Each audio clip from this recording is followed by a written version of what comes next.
ঘি দিতেছি, এটা হলো কি ঘি? আমন্ডের ঘি।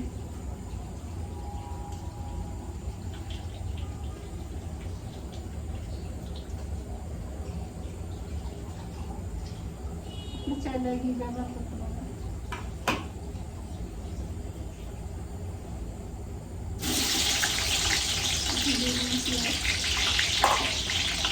বাদাম হয়ে গেলে অদরক লঙ্কাগুলো দিয়ে ভেজে নেব।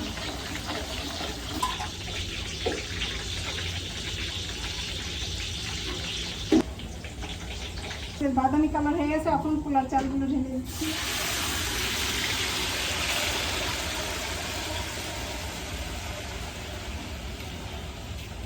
চামচ, 2 চামচ, 3 চামচ, লাগলে পরে আবার দেখে দেবো। আলা দিয়ে দিব দুধ,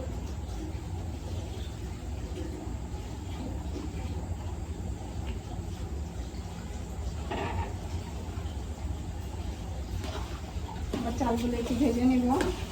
ভাজার পরে তারপরে গরম পানি, ফুটানো গরম পানিগুলো দিয়ে দেব। তারপরে লবঙ্গ দিয়ে দেব। গরম পানি দিতেছি, ফুটানো গরম পানি 1 পাতিলা। দেখেন কত পানি দিতেছি, আপনারা দেখেন। সব পানি দিয়ে দেবো।